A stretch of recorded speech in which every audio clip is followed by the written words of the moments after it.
നമസ്കാരം. Lights camera action എന്ന നമ്മുടെ ചാനലിലേക്ക് ഒരിക്കൽ കൂടി സ്വാഗതം. ഞാൻ നിങ്ങളുടെ ശാന്തിവിള ദിനേശ്.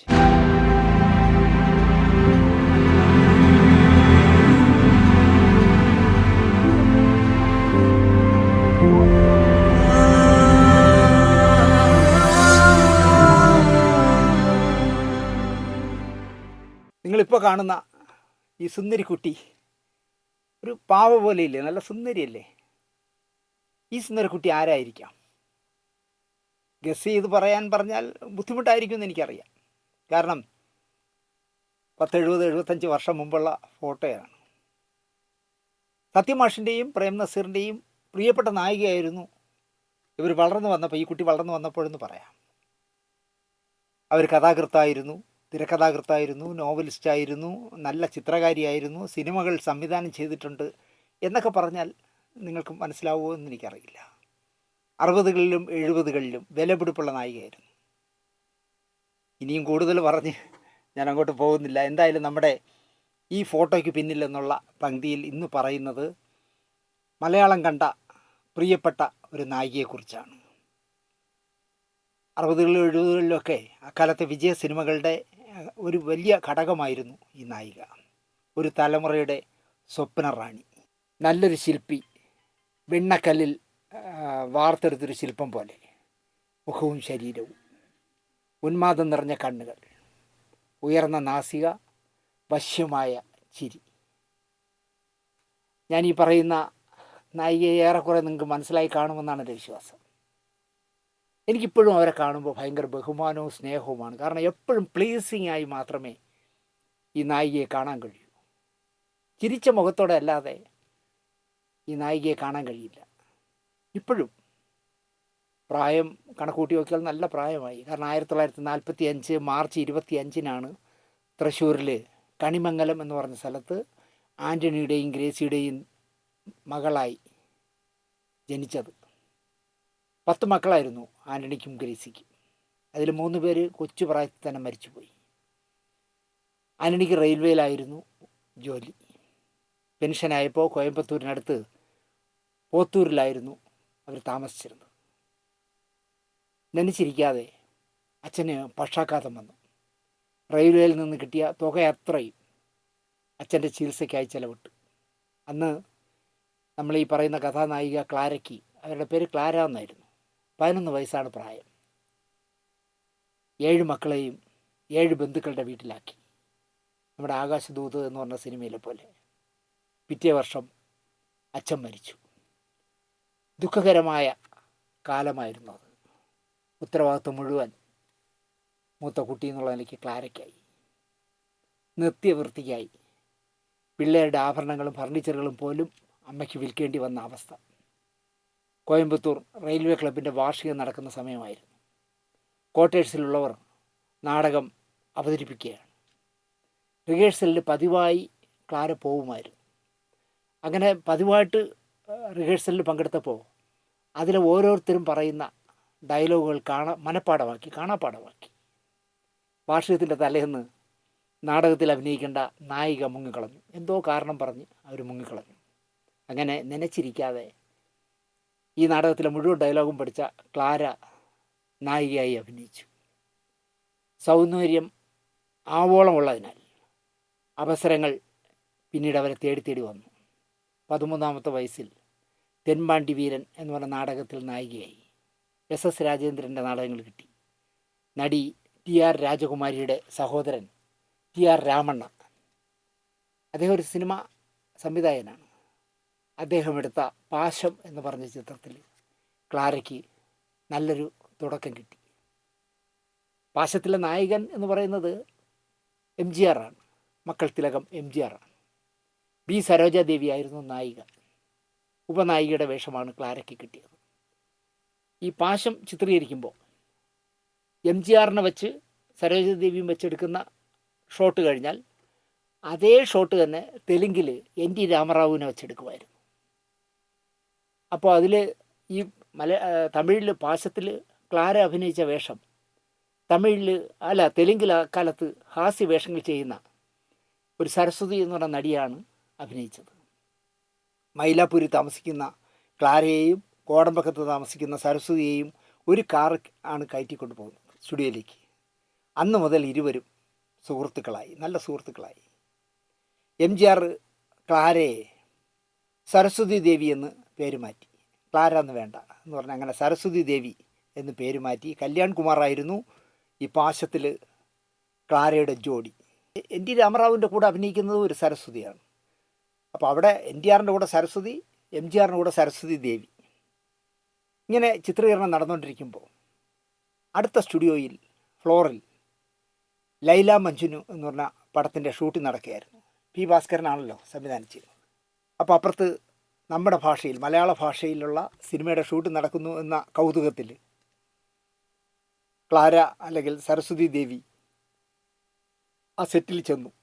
അങ്ങനെ P. ഭാസ്കരനെ പരിചയപ്പെട്ടു, ഭാസ്കരൻ മാഷിനെ പരിചയപ്പെട്ടു. ആദ്യ കാഴ്ചയിൽ തന്നെ സരസ്വതി ദേവി എന്തുകൊണ്ടോ ഭാസ്കരൻ മാഷിന് ഇഷ്ടമായി. അദ്ദേഹം അടുത്ത് ചെയ്യുന്ന സിനിമ ഭാഗ്യജാതകമാണ്. സരസ്വതി ദേവിയെ ഭാഗ്യജാതകത്തിലെ നായികയാക്കി. അങ്ങനെ ആദ്യമായി മലയാളിയാണെങ്കിലും തമിഴ്നാട്ടിൽ ജീവിച്ച, കോയമ്പത്തൂർ ജീവിച്ച സരസ്വതി ദേവി അല്ലെങ്കിൽ ക്ലാര എന്ന് പറയുന്ന നടിയെ മലയാളത്തിൽ അവതരിപ്പിച്ചു. നല്ല പേരല്ലേ ഭാഗ്യജാതകം, അത് ആ നടിയുടെ ഭാഗ്യജാതകം തന്നെയായിരുന്നു. ഭാസ്കരൻ മാഷ് ഒന്നുകൂടി ചെയ്തു. ഈ സരസ്വതി ദേവി എന്നുള്ള പേരൊന്നും കേരളത്തിൽ നന്നാവില്ല, നമുക്ക് പേര് മാറ്റാം എന്ന് പറഞ്ഞിട്ട് ഷീല എന്ന് നാമകരണം ചെയ്തു. ഭാഗ്യജാതകം ഷീലയുടെ ഭാഗ്യമായി മാറി. പിന്നെ ഒരു പ്രയാണമായിരുന്നു എന്ന് തന്നെ പറയാം. പാശവും ഭാഗ്യജാതകവും ചെയ്തുവെങ്കിലും, ഒരേ സമയത്ത് ചെയ്തുവെങ്കിലും സ്ക്രീനിൽ ഷീലയെ ആദ്യം കാണിച്ചത് ഭാഗ്യജാതകത്തിലായിരുന്നു. പാശം പിന്നാലെയാണ് വന്നത്. ചെമ്മീനിലെ കറുത്തമ്മ, കള്ളിച്ചെലമയിലെ ചെല്ലമ്മ, ഒരു പെണ്ണിൻ്റെ കഥയിലെ ഗായത്രി ദേവി. ഒരു പെണ്ണിൻ്റെ കഥ ഞാനൊരു സീരിയലാക്കാനായിട്ട് സേതുനാഥ സാറിൻ്റെ നായർ റൈറ്റ് വാങ്ങി ഒരു 10 വട്ടമെങ്കിലും വീണ്ടും വീണ്ടും കണ്ടപ്പോൾ എനിക്ക് തോന്നിയൊരു കാര്യം, മാധവൻ തമ്പി എന്ന് പറയുന്ന സത്യമാഷ് അഭിനയിച്ച വേഷത്തെക്കാൾ മനോഹരമായി, സത്യമാഷിനേക്കാൾ ഒരു പടി മേളിലായിരുന്നു ഗായത്രി ദേവിയായിട്ട് ഒരു പെണ്ണിൻ്റെ കഥയിൽ ഷീല പെർഫോം ചെയ്തത്. അതുപോലെ വാഴമായത്തിലെ സരള ഡബിൾ റോളായിരുന്നു, അമ്മയും മകളും. അഭയത്തിലെ സേതുലക്ഷ്മി, അഗ്നിപുത്രിയിലെ സിന്ധു, അശ്വമേധത്തിലെ സരോജം. നമുക്കിപ്പോഴും അശ്വമേധം കണ്ടാൽ നോവും. സരോജ, ഹതഭാഗ്യായ സരോജത്തിൻ്റെ കഥ. അതുപോലെ അനുഭവത്തിലെ മിസ്സിസ് തോമസ്, ഭാര്യമാർ സൂക്ഷിക്കുക എന്ന് പറഞ്ഞ സിനിമയിലെ ശോഭന പൊതുവാൾ, മിണ്ടാപ്പണിയിലെ കമലം, നിഴലാട്ടത്തിലെ ശാന്ത, അനുഭവങ്ങൾ പാളിച്ചകളിലെ ഭവാനി, കാപാലികയിലെ റോസമ്മ, ജീവിക്കാൻ മറന്നുപോയ സ്ത്രീയിലെ ഭാമ, വിഷ്ണു വിജയത്തിലെ ലീല, അതിഥിയിലെ രമണി, ഈറ്റയിലെ അന്നാമ്മ, ശരപഞ്ചരം എന്ന് പറഞ്ഞ ജയൻ്റെ മനോഹരമായ സിനിമയിലെ സൗദാമിനി തുടങ്ങി 100-ലധികം സിനിമകളിൽ ഷീല നായികയായി. വലിയ നടിയാകണം, നന്നായിട്ട് കാശ് സമ്പാദിക്കണം, പിന്നെ ഒരമ്മയാകണം, ഒരു പടം സംവിധാനം ചെയ്യണം. എല്ലാം നടന്നു എന്ന് തന്നെ പറയാം. ഷീല എന്തൊക്കെ സ്വപ്നങ്ങൾ കണ്ടോ അതൊക്കെ നടന്നു. സ്വന്തം സൗന്ദര്യം ശ്രദ്ധിക്കുന്ന നടിയായിരുന്നു ഷീല. മറ്റ് എല്ലാ നടികളും സൗന്ദര്യം ശ്രദ്ധിക്കും, പക്ഷേ ഷീലാമ്മയുടെ ശ്രദ്ധ എപ്പോഴും സ്വന്തം ശരീരത്തോട് തന്നെയായിരുന്നു. ഇപ്പം നമ്മുടെ ഈ ഫോട്ടോയ്ക്ക് പിന്നിലെന്ന് പറഞ്ഞ ഈ പങ്ക്തിയിൽ ഫ്രോക്കൊക്കെ ഇട്ടിരിക്കുന്ന ആ കുട്ടിയെ കണ്ടു നോക്കി, എന്ത് ക്യൂട്ടായിരിക്കുന്നില്ലേ? ആ കുട്ടി വളർന്നൊരു സിനിമാ നടി ആയില്ലെങ്കിലേ അത്ഭുതമുള്ളൂ അല്ലേ? അച്ഛൻ മരിക്കുമ്പോൾ ക്ലാരയുടെ ഇളയ അനുജത്തിക്ക് 5 വയസ്സാണ് പ്രായം. നമ്മൾ ആലോചിച്ച് നോക്കിയേ. കുടുംബഭാരം ഏറ്റെടുക്കേണ്ടി വന്നു ക്ലാരയ്ക്ക്. മുത്തുമണ്ഡപം, പുതുവള്ളം തുടങ്ങിയ ഒരുപാട് നാടകങ്ങൾ കളിച്ചു. ഒരു സ്റ്റേജിൽ കളിച്ചാൽ 40 രൂപയായിരുന്നു അക്കാലത്ത് പ്രതിഫലം. CP സ്വാമി സംവിധാനം ചെയ്ത ചന്ദ്രഗുപ്തൻ ചാണക്യൻ നാടകത്തിൽ ചന്ദ്രഗുപ്തൻ്റെ മകളായി. മാസം 200 രൂപ കരാറിൽ കാട്ടൂർ ബാലൻ്റെ നാടക സംഘത്തിൽ സ്ഥിരം നടിയായി. 1956 MLA ആയ തമിഴ് സിനിമാ നടൻ SS രാജേന്ദ്രൻ്റെ നാടകങ്ങളിൽ അദ്ദേഹത്തിൻ്റെ ഭാര്യ വിജയകുമാരി പ്രസവത്തിന് പോയപ്പോൾ ഈ പറഞ്ഞ ക്ലാരയെ നായികയാക്കി. ഞങ്ങൾ ഇങ്ങനെയൊക്കെ അഭിനയിക്കുന്നത് ഇങ്ങനെ തന്നെ അഭിനയിക്കണമെന്ന് നിർബന്ധം ഉള്ളതുകൊണ്ടൊന്നുമല്ല. അഭിനയം ഞങ്ങളുടെ ജീവിതമാണ്. ഈ രീതിയിലേ അഭിനയിക്കാവൂ എന്ന് വാശി പിടിക്കാൻ ഞങ്ങൾക്കാകില്ല. കലയെ വളർത്താനൊന്നുമല്ല, പണത്തിനു വേണ്ടിയാണ് ഞങ്ങൾ അഭിനയിക്കുന്നത്. പ്രൊഡ്യൂസർ ഏത് റോള് തന്നാലും അഭിനയിക്കും. നല്ലതേത് ചീത്തയേത് എന്ന് തീരുമാനിക്കേണ്ടത് ജനങ്ങളാണ്. ഷീല സെക്സ് കാണിച്ചു, വിജയശ്രീ തുട കാണിച്ചു, റാണിചന്ദ്ര മാറിടം കാണിച്ചു എന്നൊക്കെ വിമർശിക്കപ്പെടുന്ന ചിത്രങ്ങൾ കാണാൻ പുരുഷന്മാരെക്കാൾ അധികം എത്തുന്നത് സ്ത്രീകളാണ്. അതും കോളേജ് വിദ്യാർത്ഥിനികൾ. കേരളത്തിലെ സ്ത്രീകൾ എന്തിന് ഇത്തരം ചിന്തകൾ ഉണ്ടെങ്കിൽ, അങ്ങനെയുള്ള ചിന്തകളുണ്ടെങ്കിൽ അവരെന്തിനാണ് ഇത്തരം ചിത്രങ്ങൾ കാണാൻ പോകുന്നത് എന്ന് ആണ് ഷീല ചോദിക്കുന്നത്. അവർക്ക് വീട്ടിലിരുന്നു കൂടെ എന്നാണ് ഷീല ചോദിക്കുന്നത്. ഈ അഭിമുഖം കൊടുത്തത് 70കളിലാണ്. നാന തുടങ്ങിയ കാലത്ത് മദ്രാസിലെ വീട്ടിൽ വെച്ച് മധുവൈപ്പനെ ഇൻ്റർവ്യൂ ചെയ്തപ്പോൾ പറഞ്ഞതാണിതൊക്കെ. അതായത് ഞങ്ങളുടെ മാറിടവും ഞങ്ങളുടെ തുടയും ഞങ്ങളുടെ സെക്സും ഒക്കെ കാണാനായിട്ട് വരുന്നത് ഏറ്റവും കൂടുതൽ കോളേജ് പെൺകുട്ടികളാണ്. എന്നിട്ട് അവർ തന്നെ ഞങ്ങളെ വിമർശിക്കുന്നു. ഇത്തരം ചിത്രങ്ങൾ കാണാൻ നിങ്ങൾ വരാതിരുന്നാൽ പോരെ എന്നാണ് ഷീല ചോദിക്കുന്നത്. സിംഗപ്പൂരിൽ സ്ഥിരതാമസമാക്കിയ ഒരു തമിഴ് ബ്രാഹ്മണ കുടുംബമുണ്ട്. ആ ബ്രാഹ്മണ കുടുംബത്തിലെ ഒരംഗം മദ്രാസ് മെഡിക്കൽ കോളേജിൽ പഠിക്കാനായി ഇന്ത്യയിലെത്തി. എവിടെയോ വെച്ച് തമിഴ് സിനിമാ സംവിധായകൻ ശ്രീധർ ഈ യുവാവിനെ കണ്ടു. നല്ല മിടുക്കനായ യുവാവ്. കാതലിക്ക നേരമില്ലേ എന്ന സിനിമയിൽ അയാളെ ശ്രീധർ നായകനാക്കി. അങ്ങനെ മെഡിസിൻ വിദ്യാഭ്യാസം പാതി വഴിയിൽ വിട്ടിട്ട് സിനിമാ നടനായി മാറി ആ യുവാവ്. തമിഴിലെ തിരക്കുള്ള നായകനായി. 1971 സത്യമാഷ് മരിക്കുമ്പോൾ അദ്ദേഹം പകുതി അഭിനയിച്ച് പൂർത്തിയാകാതെ കിടന്ന ചില സിനിമകളിൽ സത്യന് പകരമാകാനാണ് ഈ നടൻ കേരളത്തിലെത്തിയത്. അദ്ദേഹത്തിൻ്റെ പേരാണ് രവിചന്ദ്രൻ. സത്യമാഷിന് ഡ്യൂപ്പിടാനായി വന്ന രവിചന്ദ്രൻ ക്രമേണ ഷീലാമ്മയുടെ പരിചയക്കാരനായി മാറി. ആ പരിചയം വരാൻ ഒരു പ്രധാന കാര്യം എന്താണെന്ന് ചോദിച്ചാൽ, അക്കാലത്ത് ഷീലാമ്മ നസീർ സാറുമായി പിണങ്ങി ജീവിക്കുന്ന കാലമാണ്. ഇനി ഒരിക്കലും പ്രേം നസീറിൻ്റെ കൂടെ അഭിനയിക്കില്ല എന്ന് കട്ടായം പറഞ്ഞ് മാറി നിൽക്കുന്ന അവസരത്തിൽ എനിക്കും ഒരു പ്രേമഭാജനത്തിനെ കിട്ടും എന്ന് കാണിക്കാനുള്ള വ്യഗ്രതയിലാണ് രവിചന്ദ്രനുമായിട്ട് ഷീലാമ്മ അടുക്കുന്നത്. അങ്ങനെ ആ പരിചയം വിവാഹത്തിലെത്തി. 1971 രവിചന്ദ്രനെ ഷീലാമ്മ വിവാഹം കഴിച്ചു. പരിചയപ്പെടുന്നവർ ആരും രവിചന്ദ്രനെ മറക്കില്ല. ഷീലയ്ക്ക് ഒരു മകൻ പിറന്നു. മുരളിരാജ് സതീഷ് എന്നായിരുന്നു ആ ചെറുപ്പക്കാരൻ്റെ പേര്, ആ കുട്ടിയുടെ പേര്. രവിചന്ദ്രൻ കുടിയനാണ്, സാഡിസ്റ്റാണ്, ഭാര്യയും കുട്ടികളുമുള്ള ആളാണ് തുടങ്ങി ഒരുപാട് വാർത്തകൾ അക്കാലത്ത് ഷീലാമ്മയുടെ എതിർ ഗ്രൂപ്പിലുള്ളവർ പല പത്രങ്ങളിലൂടെയും പുറത്തുവിട്ടിരുന്നു. അത് കണ്ട ഷീലാമ്മയുടെ എതിരാളികൾ അർമാദിച്ചു എന്ന് തന്നെ പറയാം. തമിഴിൽ ഷീലയും രവിചന്ദ്രനും കൂടി ചേർന്ന് അഭിനയിച്ച് നിർമ്മിച്ച് മഞ്ചൾ കുങ്കുമം എന്ന് പറഞ്ഞൊരു പടം ചെയ്തു. പക്ഷേ പടം സാമ്പത്തികമായി നഷ്ടം വന്നു. അമ്മ അപ്പ എന്ന് പറഞ്ഞ അടുത്ത സിനിമ ചെയ്തു. അമ്മ അപ്പായിൽ ഷീല നന്നായിട്ട് അവരുടെ ശരീര പ്രദർശനം നടത്തി, സ്റ്റണ്ടും ഒക്കെയുള്ള സിനിമയായിരുന്നു. അക്കാലത്തെ അഭിമുഖങ്ങളിൽ രവിചന്ദ്രൻ അഭിമാനത്തോടെ തന്നെ പറയുമായിരുന്നു, എൻ്റെ ഭാര്യ ഷീല ക്യാമറയുടെ മുന്നിൽ നന്നായിട്ട് ഗ്ലാമർ കാണിച്ച സിനിമയാണ് ഈ പറയുന്ന അമ്മ അപ്പ എന്ന് പറയുമായിരുന്നു. ന്യൂ വേവ് സിനിമകളിൽ ശാരദയെ പോലെ തനിക്കും അഭിനയിക്കണം, കലാമൂല്യമുള്ള സിനിമകൾ കാണാൻ ജനങ്ങൾ തയ്യാറാകണം, നല്ല ചിത്രങ്ങളെ സഹായിക്കാൻ ഗവൺമെൻറ്റിന് ചുമതലയുണ്ട് എന്നൊക്കെ അക്കാലത്ത് നാനയ്ക്ക് നൽകിയ അഭിമുഖത്തിൽ ഷീല മധുവൈപ്പനോട് പറഞ്ഞു. നിങ്ങൾ ആലോചിച്ച് നോക്കുക, വർഷം എത്ര കാലം മുമ്പാണെന്ന് നിങ്ങൾ ആലോചിച്ച് നോക്കുക. ന്യൂ വേവ് സിനിമകളിൽ ഇപ്പോൾ സ്വയംവരം അടക്കം വേണമെങ്കിൽ നമുക്കെടുക്കാം. ശാരദാമ്മയ്ക്ക് നല്ല കുറേ സംവിധായകരുടെ സിനിമകൾ കിട്ടി. സേതുമാധവ സാർ അടക്കമുള്ളവർ ഷീലാമ്മയെ ഉപയോഗിച്ചുവെങ്കിൽ പോലും അവർക്ക് ശാരദയ്ക്ക് കിട്ടിയ പോലുള്ള ന്യൂ വേവ് സിനിമകൾ കിട്ടിയില്ല.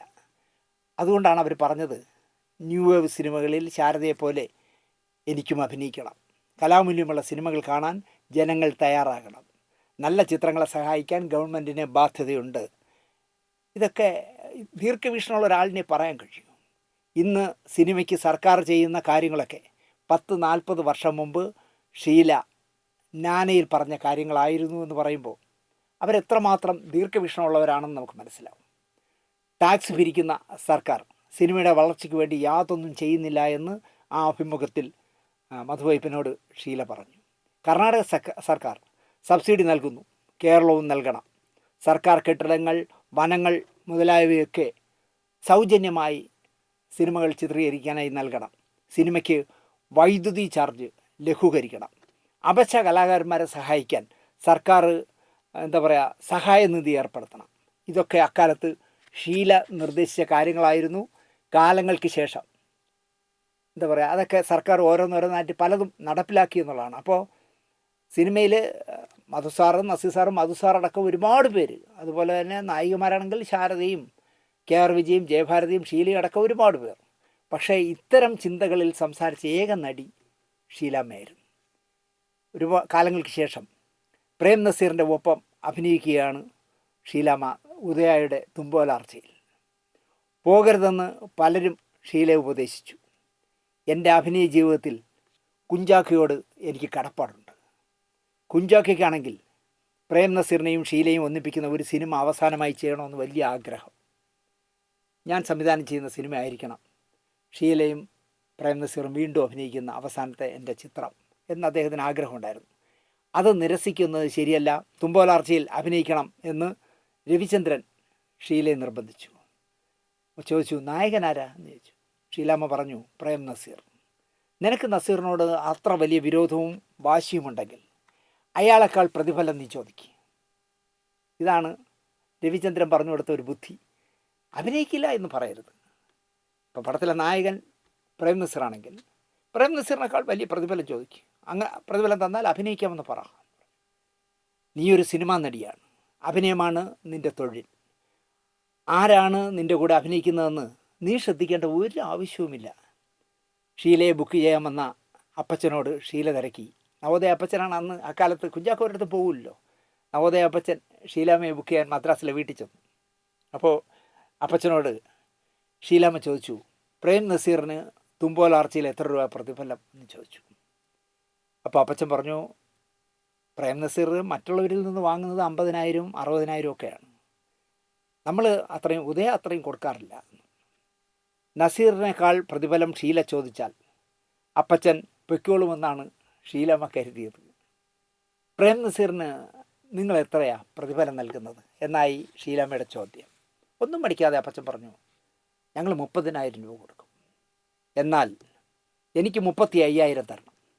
ഒരക്ഷരം തർക്കിക്കാൻ നിൽക്കാതെ അപ്പച്ചൻ 10,000 രൂപയുടെ ഒരു ചെക്ക് എഴുതി അഡ്വാൻസ് നൽകിയിട്ടങ്ങ് പോയി. സെറ്റിൽ രവിചന്ദ്രനോടൊപ്പമാണ് ഷീലാമ്മ ഉദയയിൽ ചെന്നത്. ആരോമൽ ചേകവരോട് മുറപ്പെണ്ണ് മികവിൽ മികച്ചേരി വീട്ടിൽ തുമ്പോലാർച്ച തൃപ്പംകോട്ടപ്പൻ്റെ തിരുനടയിൽ വച്ച് കണ്ടുമുട്ടുന്ന സീനാണ് ആദ്യമായി ചിത്രീകരിച്ചത്. അവിടെ വച്ച് നിറഞ്ഞ മിഴികളോടെ തുമ്പോലാർച്ച ആരോമലിനോട് ചോദിച്ച ആദ്യ ഡയലോഗ് എന്താണ് എന്ന് ചോദിച്ചാൽ, എത്ര നാളത്തെ കാത്തിരിപ്പിന് ശേഷമാണ് അങ്ങയെ ഒന്ന് കണ്ടുമുട്ടുന്നത് എന്നായിരുന്നു. ഇവർ പിണങ്ങിപ്പോയല്ലോ. നല്ല മാനസികമായി അടുത്ത നല്ല അടുപ്പമുള്ളവരായിരുന്നു. അവർ പിണങ്ങിയ കഥയൊന്നും ഞാൻ ഇനി പറയുന്നില്ല. പക്ഷേ ഒരുമാതിരിപ്പെട്ട പ്രേക്ഷകർക്കൊക്കെ അറിയാം ഷീലാമ്മ എന്തിനാണ് നസീർ സാറുമായിട്ട് പിണങ്ങിപ്പോയതെന്ന്. എനിക്ക് ആ കഥകളൊക്കെ കേട്ടപ്പോൾ എനിക്ക് പാവം തോന്നി ഷീലാമ്മയോട്. ഷീലാമ്മയെ പരിചയപ്പെട്ടാൽ നമ്മൾ എന്താ പറയുക, അവരെ ഒരിക്കലും മറക്കാൻ കഴിയില്ല. ഞാനൊരു സിനിമയിലും ഷീലാമ്മയോടൊപ്പം വർക്ക് ചെയ്തിട്ടില്ല. ഒരുപാട് ചടങ്ങുകളിൽ പങ്കെടുത്തിട്ടുണ്ടെങ്കിലും ഷീലാമ്മയുടെ കൂടെ ഒന്ന് സംസാരിക്കുകയോ ഒരു ഫോട്ടോ എടുക്കുകയോ ചെയ്തിട്ടില്ല. പക്ഷേ എൻ്റെ ഭാര്യ, അത് ആരുടെ കല്യാണമാണെന്ന് എനിക്കറിയില്ല, ആരുടെ കല്യാണം കഴിഞ്ഞ് എനിക്ക് തോന്നുന്നു ഗോപാലകൃഷ്ണൻ, ഫോട്ടോഗ്രാഫർ ഗോപാലകൃഷ്ണൻ്റെ മകൻ്റെ കല്യാണമാണെന്ന് തോന്നുന്നു, വിഷ്ണുവിൻ്റെ. എന്തായാലും ഒരു കല്യാണത്തിന്, സിനിമാക്കാരുടെ ഒരു കല്യാണമാണ്. കല്യാണം കഴിഞ്ഞ് തിരിച്ചു വരുമ്പോൾ വിജയശ്രീ ലാളിതയെ പോലെ കാറിലിരുന്ന് ഫോണിൽ 2-3 പടങ്ങൾ സിന്ധു കാണിച്ചു തന്നപ്പോൾ ഞാൻ അതിശയപ്പെട്ടു പോയി. കാരണം ഷീലാമ്മയുമായിട്ട് നിൽക്കുന്ന ഫോട്ടോകൾ. അപ്പോൾ സിനിമാക്കാരുടെ നിന്ന് ഫോട്ടോ എടുക്കുന്ന ഒരാളല്ല സിന്ധു. പക്ഷേ ഷീലാമ്മയെ എന്തുകൊണ്ടോ വലിയ ഇഷ്ടമാണ് സിന്ധുവിന്. സിന്ധു പറയുന്നത് അവരെ കണ്ടു പഠിക്കണം. ഡ്രസ് കോഡായാലും മേക്കപ്പ് കോഡായാലും അവർ ആളുകളോട് ബിഹേവ് ചെയ്യുന്നതും ഒക്കെ ഷീലാമ്മയെ കണ്ടു പഠിക്കണമെന്നാണ് സിന്ധു പറയാറ്. അങ്ങനെ ആ ഒരു ആരാധന ഉണ്ടായിരുന്നു തോന്നുന്നു. എനിക്ക് ആ ഫോട്ടോകൾ കാണിച്ചു തന്നപ്പോൾ ഞാൻ അതിശയപ്പെട്ടു. ഞാൻ നോക്കട്ടെ, എൻ്റെ ഫോണിലെ ശേഖരത്തിൽ ഷീലാമ്മയും സിന്ധുവായിട്ടുള്ള ഫോട്ടോ ഉണ്ടെങ്കിൽ ഞാൻ ഇതിലിടാം. അപ്പോൾ എത്ര നാളത്തെ കാത്തിരിപ്പിന് ശേഷമാണ് അങ്ങയെ ഒന്ന് കണ്ടുമുട്ടുന്നത് എന്നായിരുന്നു തുമ്പോലാർച്ച ആരോമൽ ചേകവരനോട് ചോദിച്ചത്. ആദ്യത്തെ ഡയലോഗ്. തുമ്പോലാർച്ചയെ തുടർന്ന് മല്ലനും മാധവനും കണ്ണപ്പനുണ്ണി മുതലായ ചിത്രങ്ങളിലും ഷീല നസീർ സാറിൻ്റെ നായികയായി. മുരളിരാജ് സതീഷിന് മുരളി എന്നാണ് ഷീലാമ്മ പേരിടാനിരുന്നത്. രവിചന്ദ്രനെ, അച്ഛനെ ഓർത്തിട്ടാണ് മുരളിരാജ് എന്നിടാൻ തീരുമാനിച്ചത്. അപ്പോഴാണ് ഷീലാമ്മയുടെ അമ്മ പറയുന്നു, എൻ്റെ പേരക്കുട്ടിക്ക് ഞാൻ സതീഷ് എന്ന് പേരിടും എന്ന് പറഞ്ഞു. അങ്ങനെയാണ് മുരളിരാജ് സതീഷ് എന്ന പേര് ഷീലാമ്മയുടെ മകന് കിട്ടിയത്. ജാതകത്തിൽ മുരളിരാജ് സതീഷ് ലോകം മുഴുവൻ അറിയുന്ന ആളാകുമെന്ന് എഴുതിയിരുന്നതിനാൽ സിനിമയിൽ ശ്രദ്ധേയനാകുമെന്നാണ് അക്കാലത്ത് കുട്ടി ജനിച്ച കാലത്ത് ഷീലാമ്മ വിശ്വസിച്ചിരുന്നത്. കുറച്ചു കാലത്തെ ദാമ്പത്യ ജീവിതത്തിന് ശേഷം രവിചന്ദ്രനുമായി ഷീലാമ്മ തെറ്റിപ്പിരിഞ്ഞു. സിനിമാ നിർമ്മാതാവ് ബാബു സേവ്യർ, വിജയ മൂവീസിൻ്റെ ഉടമസ്ഥൻ ബാബു സേവ്യർ ഷീലാമ്മയുടെ ഭർത്താവായി. മദ്രാസിലെ സാന്തോം പള്ളിയിൽ വച്ച് ഇരുവരും വിവാഹിതരായി. താമസം മദ്രാസിൽ നിന്ന് മതിയാക്കി, സിനിമ അഭിനയമെല്ലാം മതിയാക്കി ഊട്ടിയിലേക്ക് മാറ്റി. മുരളിരാജ് സതീഷ് ജോർജായി മാറി. കാരണം അച്ഛൻ ക്രിസ്ത്യനായപ്പോൾ അമ്മയും ക്രിസ്ത്യനാണല്ലോ. അങ്ങനെ ജോർജ് എന്ന് പേര് മാറ്റി. സിനിമകളിൽ വന്നപ്പോൾ ജോർജ് വിഷ്ണു എന്ന് പേര് മാറ്റി. 5 സ്റ്റാർ ഹോസ്പിറ്റൽ അടക്കം കുറച്ച് സിനിമകളിൽ ഈ പറയുന്ന മുരളിരാജ് സതീഷ് അഭിനയിച്ചെങ്കിലും ഒരു സിനിമാ നടൻ എന്നുള്ള നിലയ്ക്ക് അദ്ദേഹം രക്ഷപ്പെട്ടില്ല. ഇവിടെ ഒരു കൊച്ചു കഥ പറയാം. ഈ മനോഹര തീരം എന്ന സിനിമ നിർമ്മിച്ച കുര്യാക്കോസിൻ്റെ മകൻ ജോയ് കുര്യാക്കോസ് ഒരു നാൾ കലു ഡെന്നീസിനെ കാണാനായിട്ട് ചെന്നു. അച്ഛൻ്റെ നിഴലായി നടന്ന മകൻ എന്തിനാവും തനിച്ച് തന്നെ കാണാൻ വന്നത് എന്ന ചിന്തയിലായിരുന്നു കലൂരാൻ. ഈ മനോഹര തീരം നന്നായി പോയ പടവുമാണ്, പിന്നെ എന്തിനാവും വന്നത്? അച്ഛനെ നിങ്ങൾ കുത്തുവാള എടുപ്പിച്ചോ എന്ന് ചോദിക്കാനല്ല, കാരണം പടം നന്നായിട്ട് പോയി. ഇതെന്താ ജോയ് തനിച്ച് എന്ന് കലൂരാൻ ചോദിച്ചു. അച്ചായൻ വന്നില്ലേ? ഇല്ല, അച്ചായൻ അറിയാതെയാണ് ഞാൻ വന്നിരിക്കുന്നത്. എന്താ വല്ല പ്രശ്നമുണ്ടോ? പ്രശ്നമുണ്ട്. എനിക്ക് അച്ചായനില്ലാതെ ഒരു സിനിമ എടുക്കണം. ചെറുപ്പക്കാരനായ പയ്യൻ പറയാണ്, അച്ഛനില്ലാതെ എനിക്കൊരു സിനിമ എടുക്കണം. തൊടുപുഴയിലുള്ള എൻ്റെ സുഹൃത്തായ ഒരു അബ്കാരിയുണ്ട്, ചാക്കോ. അയാൾ പാർട്ട്ണറാവും. ഞാൻ വർക്കിംഗ് പാർട്ട്ണറായി നിന്ന് സിനിമ തീർത്താൽ മതി. ഒരു വലിയ പടമാണ് എൻ്റെ മനസ്സിൽ. കലൂരാൻ മനസ്സിലുള്ളൊരു കഥ പറഞ്ഞു. ജഡ്ജിയായ അച്ഛനും വക്കീലായ മകനും. അച്ഛൻ്റെ കോടതിയിൽ പ്രമാദമായ ഒരു കൊലക്കേസ് വരുന്നു. പ്രതിയായി വരുന്നത് അച്ഛൻ്റെ പഴയ കാമുകിയുടെ മകനാണ്. പക്ഷേ ജഡ്ജിക്ക് ഇതറിയില്ല. കാമുകി കോടതിയിൽ വരുമ്പോഴാണ് പ്രതി തൻ്റെ സ്വന്തം മകനാണെന്ന സത്യം ജഡ്ജി അറിയുന്നത്. തുടർന്നുള്ള നാടകീയ സംഭവങ്ങളാണ് കഥ. ഓക്കെ, ഈ കഥ മതി എന്നായി ജോയ്. ജഡ്ജിയായിട്ട് മധുസാർ, ഭാര്യയായിട്ട് ഷീലാമ്മ, മകനായിട്ട് MG സോമൻ, കാമുകിയായിട്ട് ശാരദാമ്മ, പ്രതിയായ മകനായിട്ട് സുകുമാരൻ. അപ്പോൾ ഓക്കെ, ഇവരെയൊക്കെ വെച്ചൊരു വലിയ മൾട്ടിസ്റ്റാർ ചിത്രം ചെയ്യാൻ തീരുമാനിച്ചു. ആരെ സംവിധായകനാക്കാമെന്നുള്ള ചർച്ച നടന്നു. പലരുടെയും പേര് വന്നു. ഇപ്പോൾ ഈ മനോഹരൻ തീരം ചെയ്ത IV ശശി അടക്കം പലരുടെയും പേരുകൾ ചർച്ച ചെയ്തു. പല കാരണങ്ങളാൽ പേരുകൾ മാറിയും മറിഞ്ഞും പോയി. ഇതൊന്നും ഫിക്സ് ചെയ്തില്ല. അപ്പോൾ കലൂരാൻ്റെ മനസ്സിൽ ഒരു പേരുണ്ട് പറയാൻ. നല്ല സിനിമയുടെ വക്താവായ തൻ്റെ സുഹൃത്തായ എഴുത്തുകാരനായ JC കുറ്റിക്കാട്, എൻ്റെ ഗുരുനാഥനായ JC സാർ. അവൾ വിശ്വസ്തയായിരുന്നു, സിന്ദൂരം, രക്തമില്ലാത്ത മനുഷ്യൻ, തുറമുഖം മുതലായ നല്ല സിനിമകൾ അക്കാലത്ത് ചെയ്ത് പ്രശസ്തനായി നിൽക്കുന്ന സമയമാണ് JC സാർ. അന്ന് വൈകുന്നേരം തന്നെ കലൂരാനും ജോയിയും കൂടി അയ്യപ്പൻകാവിലെ JC സാറിൻ്റെ കൊച്ചു വീട്ടിൽ, അന്ന് ഈ ഷീലകം എന്നുള്ള വലിയ വീട് വച്ചിട്ടില്ല, ആ കൊച്ചു വീട്ടിൽ കാണാൻ ചെന്നു. അനിയൻ ആൻ്റണിയുമായി JC സാറ് ക്യാരംസ് കളിച്ചുകൊണ്ടിരിക്കുകയായിരുന്നു. ഇതേപോലെ മുൻപൊരിക്കൽ കലൂരാൻ JC സാറിനെ അന്വേഷിച്ച് ചെല്ലുമ്പോൾ JC സാറും ജയിനുമായി ക്യാരംസ് കളിച്ചിരിക്കുകയായിരുന്നു ഈ കൊച്ചു വീട്ടിൽ. നനച്ചിരിക്കാതെ ഒരാളുമായി കലൂരാൻ കടന്നു വന്നപ്പോൾ JC സാറ് കളി നിർത്തി കുശലങ്ങളൊക്കെ സംസാരിച്ചിരുന്നു. അതിനിടയിൽ ഞങ്ങൾ വന്നത് എന്തിനാണെന്നുള്ള ആഗമന ഉദ്ദേശം കലൂരാൻ പറഞ്ഞു.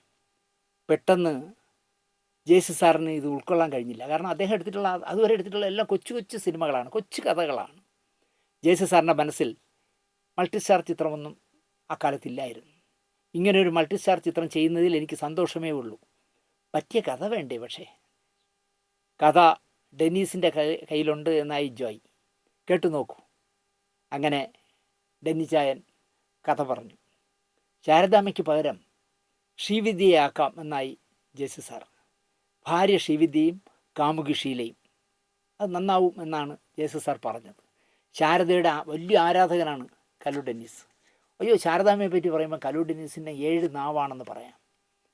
അദ്ദേഹത്തിൻ്റെ കുറച്ച് സിനിമകളിൽ അഭിനയിച്ചു എന്നുള്ളൊരു പറഞ്ഞാൽ അതിനേക്കാൾ ഒരുപാട് അഭിനയിച്ച നടന്മാരും നടിമാരുമുള്ള ഈ നാട്ടിൽ ശാരദാമ്മ കലു ഡെന്നീസിൻ്റെ ഒരു കാല് മുറിച്ചു എന്നറിഞ്ഞിട്ട് അദ്ദേഹത്തിൻ്റെ വീട്ടിൽ ചെന്ന് കണ്ടു. വേറെ ഒരു നടനോ നടിയോ അത് ചെയ്തിട്ടില്ല എന്നാണ് എനിക്കറിയാവുന്നത്. എന്തായാലും ശാരദയുടെ ആരാധകനായ കലൂരാൻ പറഞ്ഞു, ദൃശ്യഭംഗി ശാരദയ്ക്കായിരിക്കും. 2 പ്രായമുള്ള വേഷമായതിനാലും ശാരദയാണ് നല്ലത്. ഗ്രാമീണ ഭംഗി, ശാലീനത ഇതൊക്കെ ശാരദയ്ക്കാണ്. കലൂരാൻ അതിൽ ഉറച്ചു നിന്നു. ഒന്ന് ആലോചിച്ചിട്ട് ജയസു സാർ പറഞ്ഞു, ഡെന്നീസ് പറഞ്ഞത് ശരിയാണ്, ഷീലയേക്കാൾ ശാരദയാണ് നല്ലത്. കാരണം ഫ്ലാഷ് ബാക്കിൽ ചെറുപ്പമൊക്കെ കാണിക്കണമല്ലോ. കലൂരാൻ്റെ കഥയ്ക്ക് ജോൺ പോൾ തിരക്കഥ എഴുതി വന്നപ്പോൾ ശാരദയ്ക്ക് പ്രാധാന്യം അല്പം കൂടി. എനിക്ക് തോന്നുന്നു ഈ രണ്ടു പേർക്കും ശാരദാമ്മയോടുള്ള ഒരു സ്നേഹം കൊണ്ടായിരിക്കാം സ്ക്രിപ്റ്റിൽ ശാരദാമ്മയുടെ ശാരദാമ്മയുടെ വേഷത്തിൻ്റെ പ്രാധാന്യം കുറഞ്ഞ പോലെ തോന്നി. അപ്പോൾ മലയാള സിനിമയിൽ ശാരദാമ്മയും ഷീലാമ്മയും കത്തി നിൽക്കുന്ന കാലമാണ്. തുല്യ പ്രാധാന്യമെന്ന് പറഞ്ഞിട്ടാണ് ശാരദാമ്മയെ കലൂരാൻ ഈ പടത്തിൽ ബുക്ക് ചെയ്തത്. ചോദ്യങ്ങൾ വരുമല്ലോ, ഞാനും ഷീലയും ഉണ്ടെങ്കിൽ ആർക്കാ പ്രാധാന്യം എന്ന് ചോദിക്കുമ്പോൾ നിങ്ങൾക്ക് രണ്ടുപേർക്ക് ഈക്വലാണ് എന്നാണ് കലൂരാൻ വാക്ക് പറഞ്ഞിരിക്കുന്നത്. വീണ്ടും തിരക്കഥ തിരുത്തി പടം ഭംഗിയായി ചിത്രീകരിച്ചു. വിജയ മൂവീസാണ് സിനിമ വിതരണത്തിനെടുത്തത്. അകലങ്ങളിൽ അഭയം എന്ന് പടത്തിന് പേരിട്ടു. ഞാൻ ധന്യ തിയേറ്ററിലാണ് കണ്ടത്. നല്ല രസമുള്ള ഡ്രാമാറ്റിക് സിനിമയാണ്. ഈ സെറ്റിൽ നിന്നാണ് വിജയ മൂവീസിൻ്റെ പാർട്ണറായ ബാബു സേവ്യറുമായുള്ള ഷീലാമ്മയുടെ പ്രണയം തുടങ്ങുന്നത്. ചിത്രത്തിൻ്റെ ഡബിൾ പോസിറ്റീവ് കാണാൻ വിജയ മൂവീസുകാർ മദ്രാസിൽ ചെന്നു. പടം കണ്ടിറങ്ങിയിട്ട് പറഞ്ഞു, ഷീലയ്ക്ക് പ്രാധാന്യം കുറഞ്ഞ പോലെ തോന്നുന്നു എന്ന് പറഞ്ഞു. ഒരു 4-5 സീനുകളും ഒരു പാട്ടും കൂടി ഷീലയ്ക്കായിട്ട് റീഷൂട്ട് ചെയ്യണം, ഒന്നുകൂടി അഡീഷണലായിട്ട് ഷൂട്ട് ചെയ്യണം എന്നായി വിജയ മൂവീസ്. ഒന്നും ഇനി പറ്റില്ല എന്ന് തിരിച്ച് ഉറപ്പിച്ച് പറഞ്ഞു കലൂരാൻ. റിലീസിംഗ് ഡേറ്റ് വരെ നിശ്ചയിച്ച് കാര്യങ്ങൾ മുന്നോട്ട് പോകുമ്പോൾ ഇനിയും ഷൂട്ടിംഗ് ഒന്നും പറ്റില്ല, ഈ പറഞ്ഞ സീനുകളും പാട്ടുമില്ലെങ്കിൽ പടം വിജയ മൂവീസിന് വേണ്ട എന്നായി അവർ. വാങ്ങിയ കാശ് മടക്കി തന്നാൽ മതി, ഞങ്ങൾക്ക് ഈ 4-5 സീനും ഒരു പാട്ടും കൂടെ ഷീലയ്ക്ക് വേണ്ടി ഷൂട്ട് ചെയ്യാൻ വയ്യാമെങ്കിൽ ആ വാങ്ങിയ അഡ്വാൻസിങ് തിരിച്ചു തന്നാൽ മതി എന്നായി. ശരിക്കും പറഞ്ഞാൽ അത് കേട്ടപ്പോൾ നിർമ്മാതാക്കൾ വരണ്ടു. കാരണം വാങ്ങിയ പണം മുഴുവൻ അവർ സിനിമയ്ക്ക് വേണ്ടി മുടക്കി കഴിഞ്ഞു. കലൂരാൻ ഒരു കൂസലുമില്ലാതെ നമുക്ക് ശരിയാക്കാം എന്ന് പറഞ്ഞും പിരിഞ്ഞു. കലൂരാൻ എന്ത് ചെയ്യുന്നു വെച്ചാൽ നേരെ ഏഞ്ചൽ ഫിലിംസിൻ്റെ MD ജോർജിനെ കണ്ടു. നമ്മളെ ഓപ്പോളൊക്കെ എടുത്ത ഏഞ്ചൽ ഫിലിംസിൻ്റെ MD ജോർജിനെ കണ്ടു. കാരണം അദ്ദേഹം ഒരു സിനിമ വാരിക പത്രാധിപരായിരുന്നു, കലൂരാനുമായിരുന്നു. അങ്ങനെ നല്ല ഹൃദയബന്ധമുണ്ട് അവർ തമ്മിൽ. കാര്യങ്ങൾ വിശദമായി MD ജോർജിനോട് സംസാരിച്ചു. അദ്ദേഹത്തെ കൊണ്ടുപോയി ഈ ഡബിൾ പോസിറ്റീവ് കാണിച്ചു. അദ്ദേഹത്തിന് അകലങ്ങളിൽ അഭയം വലിയ ഇഷ്ടമായി. അദ്ദേഹം വിതരണം ഏറ്റെടുത്തു. പിറ്റേന്ന് നിർമ്മാതാക്കളായ രണ്ടുപേരും, ജോയിയും മറ്റേ സണ്ണിയും ഈ പറഞ്ഞ കലൂരാനും കൂടി വിജയ മൂവീസിലെത്തി. പഴയ പല്ലവി തന്നെ വിജയ മൂവീസ് പറഞ്ഞു. ഒരു 4-5 സീനും ഒരു പാട്ടും കൂടി ഇല്ലാതെ, ഷീലാമ്മയുടെ ഒരു പാട്ടും ഷീലാമ്മയുടെ ഒരു 4-5 സീനും കൂടി ഇല്ലാതെ ഞങ്ങൾക്ക് ഈ പടം വേണ്ട എന്നുള്ള ആ പഴയ പല്ലവി തന്നെ പറഞ്ഞു. ജോയി കുര്യാക്കോസ് നാടകീയമായി കൊണ്ടുവന്ന ബാഗിലെ കാശെടുത്ത് മേശപ്പുറത്ത് വെച്ചു. എന്നിട്ട് പറഞ്ഞു, ഞങ്ങളുടെ എഗ്രിമെൻ്റ് തിരിച്ചതാ. ഒരിക്കലും വിജയ മൂവീസ് ചിന്തിച്ച് കാണില്ല. കാരണം പോസ്റ്റർ വരെ അടിച്ചു കഴിഞ്ഞിട്ട് പടം ഞങ്ങൾക്ക് വേണ്ട എന്ന് പറഞ്ഞാൽ ഒരു വരണ്ട് നിങ്ങൾ പറയുന്ന പോലെ 4-5 സീനും ഒരു പാട്ടും തട്ടിക്കൂട്ടി എടുക്കാമെന്നേ പറയുള്ളൂ. പക്ഷേ ഇത് ആ കാശെടുത്ത് മേശപ്പുറത്ത് വെച്ചിട്ട് പറഞ്ഞു എഗ്രിമെൻറ്റ് തിരിച്ചതാ എന്ന് പറഞ്ഞു. വിജയ മൂവീസ് ശരിക്കും ഞെട്ടി. പോസ്റ്ററും മറ്റും അന്ന് തന്നെ ഏഞ്ചൽ ഫിലിംസിലേക്ക് മാറ്റി. അകലങ്ങളിൽ അഭയം ഒരു വലിയ വിജയ ചിത്രമായി മാറി. അതുപോലെ തന്നെ മലയാള ചലച്ചിത്ര പരിഷത്ത് മദ്രാസിൽ ഒരു കാലത്ത്, ഇപ്പോൾ ഇവിടുത്തെ ഫെഫ്കയോ ഫിലിം ചേംബറോ പ്രൊഡ്യൂസേഴ്സ് അസോസിയേഷനേക്കാൾ ശക്തമായിരുന്നു മദ്രാസിൽ ഫിലിം ചേംബർ, ചലച്ചിത്ര പരിഷത്ത്. അങ്ങനെ മലയാള ചലച്ചിത്ര പരിഷത്ത് നാന വാരികയെ ബഹിഷ്കരിക്കാൻ തീരുമാനിച്ചു. നാന വാരികയെ ഇനി ഒരു സെറ്റിലും കയറ്റണ്ട, കാരണം നിരന്തരമായി നസീർ സാറിനെതിരെ എഴുതുന്നു എന്നുള്ളതാണ് ഒരു കാരണം.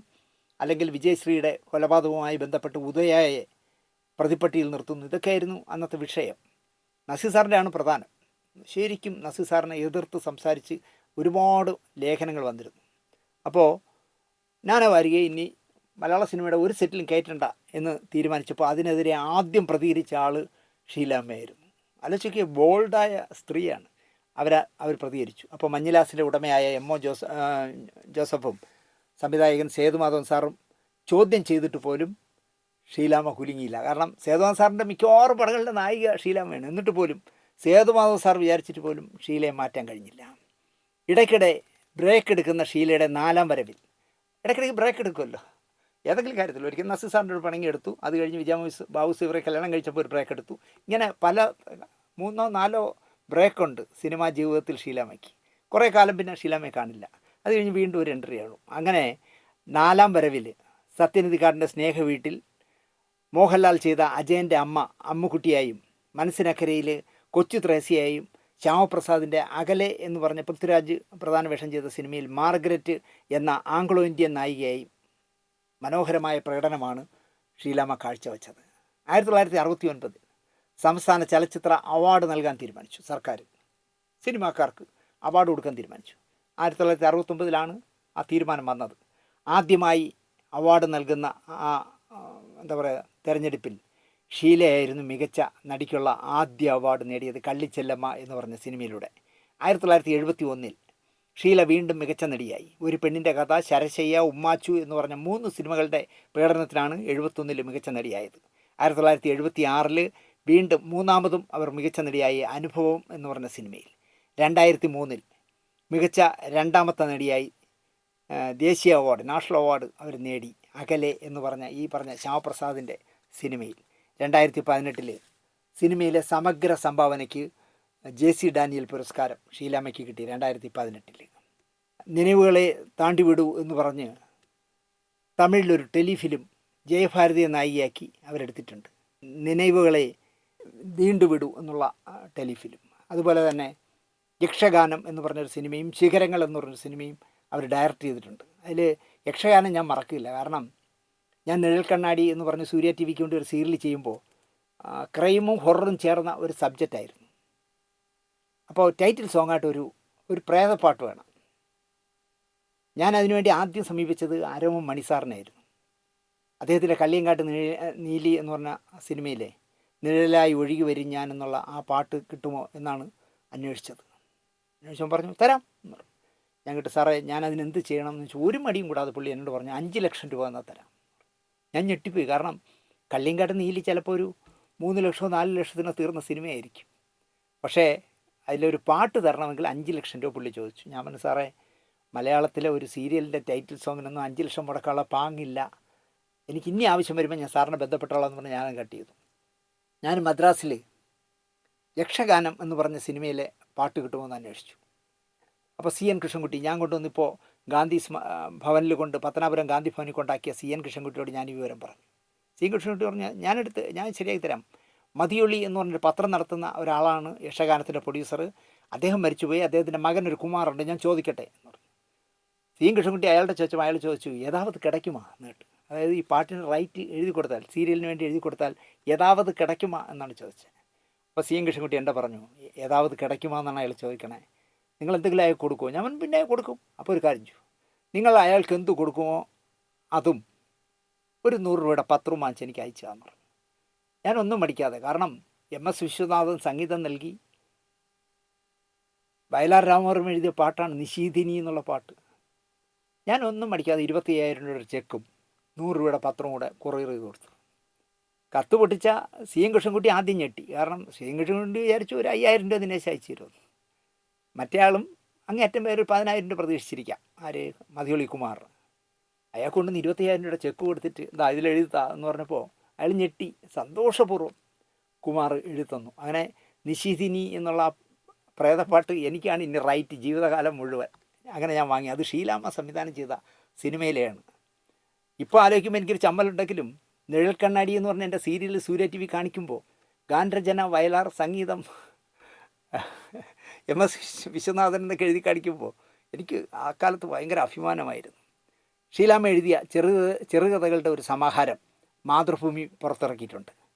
അവാർഡൊന്നും വേണ്ട, കാശ് വേണം എന്ന പക്ഷക്കാരിയായിരുന്നു ഷീലാമ്മ. 25,000 മുടക്കിയാൽ നിങ്ങൾക്ക് വലിയൊരു അവാർഡ് വാങ്ങിക്കൊടുക്കാമെന്ന് ഒരാൾ പുള്ളിയോട് പറഞ്ഞു, ഷീലാമ്മയോട് പറഞ്ഞു. 25,000 രൂപ മുടക്കി വാങ്ങിച്ചു തരാമെന്ന്. എനിക്ക് തോന്നുന്നു ഒരു പത്മശ്രീ ആയിരിക്കാം, അല്ലാതെ ദാദാസാഹിബ് ഫാൽക്കെ അവാർഡൊന്നും ആയിരിക്കില്ല, പത്മശ്രീ തന്നെ ആയിരിക്കും. വർഷങ്ങൾക്ക് മുമ്പാണ്. ഒരു 25,000 രൂപ ഷീലാമ്മ മുടക്കിയാൽ നിങ്ങൾക്ക് ഞാനൊരു വലിയ അവാർഡ് വാങ്ങിത്തരാമെന്ന് പറഞ്ഞപ്പോൾ അവർ ചോദിച്ചു ഇനി അവാർഡ് എന്തിന് എനിക്ക്, എൻ്റെ വീട്ടിൽ ഒരുപാട് അവാർഡുകൾ ഇരിപ്പുണ്ട്, വരുമാനം കുറയുമ്പോൾ അതൊക്കെ തൂക്കി വിൽക്കാം, ഇന്നത്തെ കാലത്ത് അവാർഡുകൾക്ക് എന്ത് വില എന്നാണ് ഷീലാമ്മ ചോദിച്ചത്. നല്ല നടിക്കുള്ള ദേശീയ പുരസ്കാരമോ പത്മ പുരസ്കാരമോ ഒന്നും ഇതുവരെ ഷീലാമ്മയെ തേടി വന്നിട്ടില്ല. ആകെ അവർക്ക് വന്ന ഒരു വലിയ അവാർഡെന്ന് പറയുന്നത് JC ഡാനിയലിൻ്റെ പേരിലുള്ള പുരസ്കാരമാണ്. ഒരു രഹസ്യം കൂടി പറഞ്ഞ് ഈ കഥ അവസാനിപ്പിക്കാം. തിരുവനന്തപുരത്ത് പെരുന്താന്നിയിലെ അമ്മ വീട്ടിൽ ശങ്കരൻ നായർ സാർ സംവിധാനം ചെയ്യുന്ന പൂജക്കെടുക്കാത്ത പൂക്കൾ എന്ന് പറഞ്ഞ ഷീലാമ്മ അഭിനയിക്കുന്ന സിനിമയുടെ ചിത്രീകരണം നടക്കുകയാണ്. അക്കാലത്ത് നാനയുടെ ഓഫീസ് കൊല്ലത്തല്ല, തിരുവനന്തപുരത്താണ്, പെരുന്താന്നിയിലാണ്. പ്രേം നസീർ സാറിൻ്റെ അനുജൻ പ്രേം നവാസും ശോഭന പരമേശ്വരൻ നായരും കൂടിയാണ് പൂച്ചക്കെടുക്കാത്ത പൂക്കൾ നിർമ്മിക്കുന്നത്. മധുസാറാണ് നായകൻ, ഷീലാമ്മയാണ് നായിക. അക്കാലത്ത് EMS നമ്പൂതിരിപ്പാടിൻ്റെ മകൾ രാധയ്ക്ക്, രാധ എന്ന് പറയാൻ പാടില്ല, ഞാൻ ദേശാഭിമാനിയുടെ വീക്കെൻഡിൽ സ്ഥിരമായി എഴുതിക്കൊണ്ടിരുന്ന കാലത്ത് ഞാൻ രാധ ചേച്ചിയിരുന്ന് ഒരുപാട് ചെക്ക് വാങ്ങിയിട്ടുണ്ട്. എന്ത് നല്ല പെരുമാറ്റം എന്നറിയാം രാധ ചേച്ചിയുടെ. ഒരു താത്വിക ആചാര്യനായ, കേരളം കണ്ട, ലോകം കണ്ട, ബാലറ്റ് പേപ്പറിലൂടെ അധികാരത്തിൽ വന്ന EMS നമ്പൂതിരിപ്പാടിൻ്റെ മകളാണെന്നുള്ള ഒരു ഭാരമില്ലാത്ത ആളാണ് രാധ ചേച്ചി. അപ്പോൾ രാധ ചേച്ചിക്ക് ഷീലാമ്മയെ ഒന്ന് കാണണം. ഭർത്താവ് CK ഗുപ്തൻ മധുവൈപ്പനയുടെ സുഹൃത്താണ്. അങ്ങനെ മധുവൈപ്പനോട് CK ഗുപ്തൻ പറഞ്ഞു, എൻ്റെ ഭാര്യയ്ക്ക് ഷീലയെ ഒന്ന് കാണണം. വൈപ്പന എന്ത് ചെയ്തെന്ന് വെച്ചാൽ ഇരുവരെയും കൂട്ടി സെറ്റിൽ ചെന്നു ഈ അമ്മ വീട്ടിൽ. വിവരം പ്രേമനവാസിനോട് പറഞ്ഞു, വന്നിരിക്കുന്നത് EMS നമ്പൂതിരിപ്പാടിൻ്റെ മകൾ രാധയും അവരുടെ ഭർത്താവ് ഗുപ്തനുമാണ് എന്ന് പറഞ്ഞു. അത് കേട്ടതും പ്രേമനവാസ് അകത്തേക്ക് പോയി ഷീലാമ്മയോട് വിവരം പറഞ്ഞു. ഷീലാമ്മ, നിങ്ങളെ കാണാൻ EMS നമ്പൂതിരിപ്പാടിൻ്റെ മകൾ രാധ വന്നിരിക്കുന്നു എന്ന് പറഞ്ഞു. അത് കേട്ടതും ഷീലാമ്മ ഓടി ഇറങ്ങി വന്നു. എവിടെ നമ്പൂതിരിപ്പാടിൻ്റെ മകൾ എന്നാണ് ചോദിച്ചത്. രാധയെ, അല്ലെങ്കിൽ രാധ ചേച്ചിയെ ഷീല കെട്ടിപ്പിടിച്ച് തൻ്റെ മുറിയിലേക്ക് കൊണ്ടുപോയി. പോകും വഴി ഒരു രഹസ്യം ഷീലാമ്മ രാധ ചേച്ചിയോട് പറഞ്ഞു. എൻ്റെ അമ്മുമ്മയും നമ്പൂതിരിയായിരുന്നു. ക്രിസ്ത്യാനിയാണല്ലോ ഷീലാമ്മ, പക്ഷേ അവർ പറയുകയാണ് എൻ്റെ അമ്മുമ്മയും നമ്പൂതിരിയായിരുന്നു. കുറിയിടത്ത് മനയിലെ സാവിത്രിക്കുട്ടി അന്തർജനം അതീവ സുന്ദരിയാണ്. ഇതൊരു കഥയാണ്, സംഭവമാണ്, നിങ്ങൾ ശ്രദ്ധിച്ച് കേൾക്കുക. കുറിയിടത്ത് മനയിലെ സാവിത്രിക്കുട്ടി അന്തർജനം അതീവ സുന്ദരിയായിരുന്നു. നാട്ടുകാരും വീട്ടുകാരും എല്ലാം താത്രിക്കുട്ടി എന്നായിരുന്നു ഈ പറയുന്ന സാവിത്രിക്കുട്ടിയെ വിളിച്ചിരുന്നത്. അക്കാലത്ത് തോഴിമാരും മറക്കുടയും ഇല്ലാതെ അന്തർജനങ്ങൾ വീടിന് പുറത്ത് പോവുകയില്ല. ആ നിയമമെല്ലാം തെറ്റിച്ച് ഒറ്റയ്ക്ക് മറക്കുട ചൂടാതെ താത്രിക്കുട്ടി അമ്പലങ്ങളിലും മറ്റും പോകാൻ അക്കാലത്ത് ധൈര്യം കാട്ടി. ആ സുന്ദരി കുട്ടിയെ കാണാൻ നാട്ടിലെ ചെറുപ്പക്കാർ വായി നോക്കി നിന്നു. ആഢ്യന്മാർ ഈ വിവരങ്ങൾ അറിഞ്ഞു. അവർക്ക് അത് രസിച്ചില്ല. മലബാറിലെ നമ്പൂതിരി പ്രമാണിമാർ താത്രിക്കുട്ടിയെ സ്മാർത്ഥ വിചാരം നടത്തി. വ്യഭിചാര ശങ്കയുള്ള ബ്രാഹ്മണ യുവതിയെ പ്രതിസ്ഥാനത്ത് നിർത്തി കുറ്റവിചാരണ നടത്തി. താത്രിക്കായി സംസാരിക്കാൻ ആർക്കും അക്കാലത്ത് ധൈര്യമുണ്ടായിരുന്നില്ല. കാരണം അങ്ങനെ ആരെങ്കിലും അവരെ സപ്പോർട്ട് ചെയ്ത് സംസാരിച്ചാൽ അവരെ ഫ്രഷ്ടാക്കും. അതുകൊണ്ട് ആ ഫ്രഷ്ടിനെ പേടിച്ചിട്ട് ആരും സംസാരിച്ചില്ല. താത്രിക്കുട്ടിയും പേടിച്ചില്ല. തൻ്റെ കാമുകന്മാരുടെ പേരുകൾ അവർ ഉച്ചത്തിൽ വിളിച്ചു പറഞ്ഞു. അവരിൽ പലരും കുറ്റവിചാരണ നടത്താൻ മുന്നിലിരിക്കുന്ന സ്മാർത്ഥന്മാർ തന്നെയായിരുന്നു. ആ സ്മാർത്ഥ വിചാരണ നടത്തുന്നതിൽ പലരും ഇതായിരിക്കുന്നവൻ, ഇവൻ എന്ന് പറഞ്ഞിട്ട് എല്ലാവരും പേര് പറഞ്ഞു. ഇവരൊക്കെ എൻ്റെ കാമുകന്മാരായിരുന്നു. ഇപ്പോൾ എന്നെ ശിക്ഷിക്കാനായി ജഡ്ജി അമ്മമാരെ പോലെ വന്നിരിക്കുന്നു എന്ന് അവർ പരസ്യമായി പറഞ്ഞു. MGRൻ്റെ അച്ഛൻ ഗോപാലമേനോൻ്റെ പേരും ഈ പറഞ്ഞ ലിസ്റ്റിൽ താത്രി വിളിച്ചു പറഞ്ഞിട്ടുണ്ട് എന്നാണ് പറയുന്നത്. അങ്ങനെയാണ് മേനോൻ നാണക്കേട് കൊണ്ട് സിംഗപ്പൂരിലേക്ക് നാടുവിട്ടത്. താത്രിയെ കുറ്റവാളിയായി പ്രഖ്യാപിച്ച് സ്വന്തം തറവാട്ടിൽ നിന്നും പുറത്താക്കി പിണ്ടം വച്ചു. അവർ മരിച്ചതായി കണക്കാക്കി മരണാനന്തര കർമ്മങ്ങളെല്ലാം ചെയ്തു. അന്നത്തെ കാലത്ത് നിങ്ങൾ ആലോചിച്ചു, എന്ത് ക്രൂരമെന്ന് ആലോചിച്ചു. ജീവിച്ചിരിക്കുന്ന ഒരു സ്ത്രീയെ പിണ്ടം വച്ച് പുറത്താക്കിയെന്ന് മാത്രമല്ല, അവർ മരിച്ചതായി പ്രഖ്യാപിച്ച് മരണാനന്തര കർമ്മങ്ങൾ നടത്തി. ഈ സംഭവം കഥയാക്കിയാണ് മാടമ്പ് കുഞ്ഞിക്കുട്ടൻ ഒരു നോവൽ എഴുതിയത്. അത് പിന്നെ സിനിമയായി. തൃപ്രയാർ സുകുമാരൻ സംവിധാനം ചെയ്ത് സുജാത നായികയായ ഫ്രഷ്ട് എന്ന് പറഞ്ഞ സിനിമയുടെ കഥ ഈ പറയുന്ന താത്രിക്കുട്ടിയുടെ കഥയായിരുന്നു. ബാല്യക്കാരിയോ മറക്കുടയോ ഇല്ലാതെ സാവിത്രിക്കുട്ടി അന്തർജനം തൃശ്ശൂർ റെയിൽവേ സ്റ്റേഷനിൽ ഒറ്റയ്ക്ക് ട്രെയിൻ വരുന്നതും കാത്ത് പ്ലാറ്റ്ഫോമിലിരുന്നു. സുന്ദരിയായൊരു യുവതി ഒറ്റയ്ക്ക് തീവണ്ടിയിൽ യാത്ര ചെയ്യുമെന്ന് അക്കാലത്ത് ഒരാളും ചിന്തിക്കില്ല. ഒരാൾക്കും ആ ചിന്ത ഉണ്ടാവില്ല. ബോംബെയിലേക്കുള്ള ട്രെയിൻ വന്ന് നിന്നപ്പോൾ താത്രിക്കുട്ടി അതിൽ കയറിയിരുന്നു. എങ്ങോട്ട് പോകുന്നു, എന്തിനു പോകുന്നു എന്ന് അവർ ചിന്തിച്ചതേയില്ല. ആ കമ്പാർട്ട്മെൻറ്റിൽ തോമസ് എന്നൊരു യുവാവും യാത്ര ചെയ്തിരുന്നു. ബോംബെയിലെ ഒരു ക്ലിനിക്കിൽ ജോലി ചെയ്യുന്ന ഒരു ദന്ത ഡോക്ടറാണ് തോമസ്. വിവാഹ ആലോചനയ്ക്കായി നാട്ടിൽ വന്നതാണ്. കണ്ട പെൺകുട്ടികളൊന്നും ഇഷ്ടമാകാത്തതുകൊണ്ട് ഇനി വീണ്ടും നല്ല കുട്ടികളെ നോക്കി വയ്ക്കൂ, ഞാൻ വരാമെന്ന് പറഞ്ഞ് അയാൾ മടങ്ങുകയാണ്. തൻ്റെ കഥ മുഴുവൻ ബോംബെക്ക് എത്തുന്നതുവരെ താത്രിക്കുട്ടി തോമസിനോട് പറഞ്ഞു. എല്ലാം കേട്ട ശേഷം തോമസ് ചോദിച്ചു, എൻ്റെ കൂടെ ജീവിക്കാൻ തയ്യാറാണോ? ആ താത്രിക്കുട്ടി പറഞ്ഞു, സമ്മതം. ബോംബെയിലെ ഒരു ക്രിസ്ത്യൻ പള്ളിയിൽ വെച്ച് തോമസ് എന്ന ക്രിസ്ത്യാനിയും സാവിത്രിക്കുട്ടി എന്ന നമ്പൂതിരി സ്ത്രീയും തമ്മിൽ വിവാഹം കഴിഞ്ഞു. തന്നെ ദ്രോഹിച്ച സമൂഹത്തോട് പ്രതികാരം ചെയ്യാനായി കേരളത്തിലേക്ക് തിരികെ വരാൻ സാവിത്രിക്കുട്ടി തോമസിനെ നിർബന്ധിച്ചുകൊണ്ടേയിരുന്നു. നാട്ടിലേക്ക് അവർ മടങ്ങി. തൃശ്ശൂരിൻ്റെ ഹൃദയഭാഗത്ത് വടക്കുന്നാഥൻ്റെയും പാറമേക്കാവിൻ്റെയും സമീപത്തായി അവർ താമസം ആരംഭിച്ചു. ആ ആദ്യ നമ്പൂതിരിമാർ, ഇവരെ ശിക്ഷിച്ച നമ്പൂതിരിമാരുണ്ടല്ലോ, അവർ രാവിലെ ക്ഷേത്ര ദർശനത്തിന് വരുമ്പോൾ അവരുടെ മുന്നിലൂടെ സാവിത്രിക്കുട്ടി അല്ലെങ്കിൽ സാവിത്രി അന്തർജനം ക്രിസ്തീയ വേഷത്തിൽ തല ഉയർത്തി നടന്നു. കണ്ടോടാ, നീയൊക്കെ എന്നെ ശിക്ഷിച്ച് പടിയടച്ച് പിണ്ടം വച്ച് എൻ്റെ മരണാനന്തര കർമ്മങ്ങൾ നടത്തിയല്ലടാ വൃത്തികെട്ടവന്മാരെ, കണ്ടോ അന്തസ്സായിട്ട് ഞാൻ ക്രിസ്ത്യൻ വേഷത്തിൽ ജീവിക്കുന്ന കണ്ടോ എന്ന് പറഞ്ഞ് തലയുയർത്തി നടന്നു. അവർക്കുണ്ടായ മകളാണ് ഗ്രേസി. തൃശ്ശൂരിൽ തന്നെയുള്ള റെയിൽവേ ഉദ്യോഗസ്ഥൻ ആൻ്റണി ഗ്രേസിയെ വിവാഹം കഴിച്ചു. ഗ്രേസിയുടെ മകളാണ് ക്ലാര എന്ന ഷീല എന്നത് ഞാൻ തുടക്കത്തിൽ പറഞ്ഞു.